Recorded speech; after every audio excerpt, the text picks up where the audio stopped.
Hello everyone, I'm Martin from Quiet Little Feet, working on Where Birds Go to Sleep, a cinematic narrative adventure game. Today I want to talk to you about our music in the game, which has a little bit of that oriental tinge. And even if you don't know much about music, this is going to be very interesting for you. So let's get into it. The main topic today is holistic music composition. Big picture thinking about composing, how I think about composing music for Where Birds Go to Sleep. What I try to do is create a set of conceptual tools to help me compose music consistently. This was very enlightening for me. I hope it will shed some light and demystify how music can be made. There's many different ways, I don't always follow this exact process, but it's one that's very useful and easy to get started with. I'll try to avoid as many technical terms as possible. So, what really makes a song? What even is a song to you? What makes a good track? The answers are going to be different for everyone. I don't want to think about notes, harmonies, chords with weird names, B7, or, thinking, where do I start? What comes next? No. Let's think about the big questions. So what's the absolute, barest minimum, the simplest way I can explain what a song is for me? Well, what I found is a song is really two things, a melody and the atmosphere, the immersive quality. We talked about a holistic, non-micro approach to designing, in this case, composing a song. But that doesn't mean details don't matter.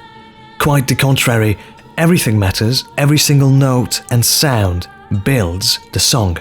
But at the end of the day, we are listening to a song as a whole. We're not listening to an isolated note or a part. We are looking at a painting, not at a brushstroke. Here's an art example. This is a complicated picture. Or is it? I can say, wow, I like the colors, but do I? Let's look at the colors only, and I don't know about you, but to me, that doesn't look too good. Let's remove the colors. I still like it. Reducing it to 3 values, or 2 values of grey, the information, the pieces I liked are still there. Everything else is just ornamentation, which is very important, but it is just that. Back to music, 2 big concepts that govern my process are melody and layers. Let's talk about melody. I invite you to think about music and about melody without playing the melody. That's what I did, and I found a funny concept in music called scales. What are scales? A scale is a set or a pattern of notes that go up or down in pitch. It's like stairs. You can go up or down the stairs, or you can skip a couple of them every now and then, but if we keep going, they just repeat like a pattern. You can also swap the scales while you're playing a scale, so the possibilities are endless, really. A practical example. Let's take a single one note as our bass line. Now imagine this note is our bass line that we want to dance around. We can cross it, go up, go down, but at one point we have to return. This is a scale. What's important is that now we have a pattern, a guide we can roughly keep to. Because Where Birds Go to Sleep is set in a mystical Near Eastern setting, I was looking for a scale or a set of notes that we all recognize as a little bit exotic, a little Eastern. I played around and came up with this.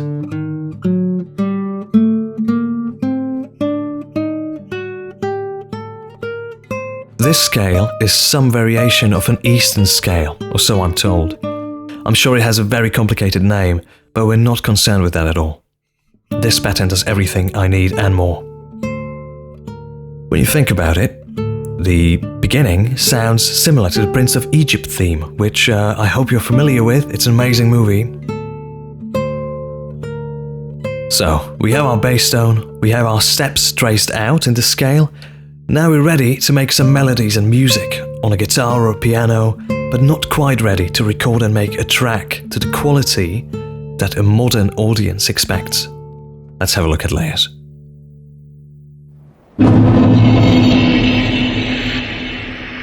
I'll employ a common design technique of a 1-2-3 read. That's what layers are about, 1, 2 and 3.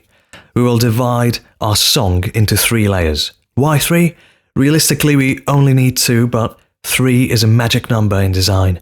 1 is a constant, 2 elements, give us contrast, black and white for example, but no subtlety. And 3 elements have the contrast between 1 and 3 and that in-between stage of 2 to help us express more complex ideas. In audio we also have the bass, the low deep sounds, and we have the higher pitched solo instrument, like a violin or a piano or a woman singing. Let's take a look at how I choose to think about layers. The third layer is going to be our fill layer. Here we will put our drones, the low sounds, the percussions like drums or what have you. The first layer, the melody, this is going to be usually a higher pitch sound from a guitar, violin or a voice. This is the layer that sings. This is the part you're going to hum or remember when you think about a song. And finally the second layer sandwiched in between. What do we put here? Supporting melodies, instruments, anything goes really. This is here just for complexity, to create interest and depth. Think about layers not as specifics but as big concepts that can house multiple instruments and sounds. Let's make a simple track quickly to show you the process. This track is evil, angry, but the subdued, calculated sort of hatred that bubbles beneath. I will want a rhythm that's a constant, which is usually not the case for Eastern music, which is full of ornamentations and breakups in the rhythm. I think it will work though. I had an idea of an argument under pressure. 2 voices arguing while the clock is ticking, a dialogue of sorts, a lower monotone repeating pattern and a higher, more expressive female swapping places.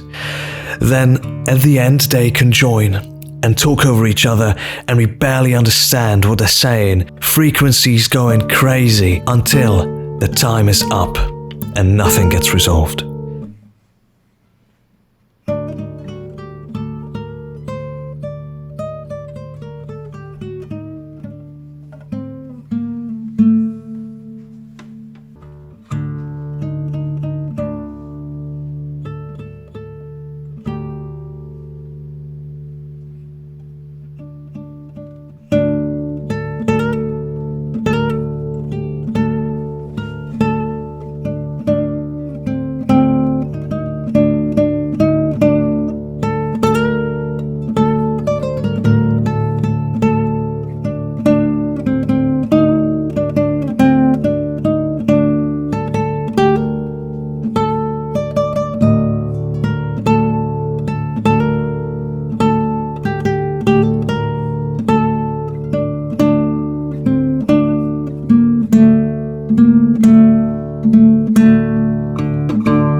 When I talk about voices, I just mean the guitar making different sounds. I don't mean actual voices. First, I'll select the bass note. I call this a bass note. It's actually not the root note for musicians out there. My bass note is sort of the same in all of the tracks of Where Birds Go to Sleep for consistency. Here is the bass melody.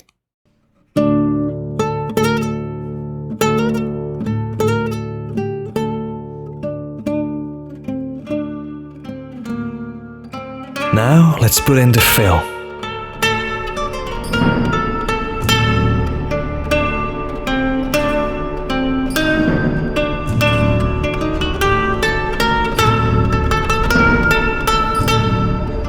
And finally, the ornamentation, which is the meat and potatoes of this song. It is a bit overwhelming, but this music is made to be in a scene in the game, not really to be listened to by itself. I hope you found this entertaining and interesting, and if you like the way we design our music, you'll definitely like our game as well. Check out Where Birds Go to Sleep on Steam. Thank you for your time, and take care.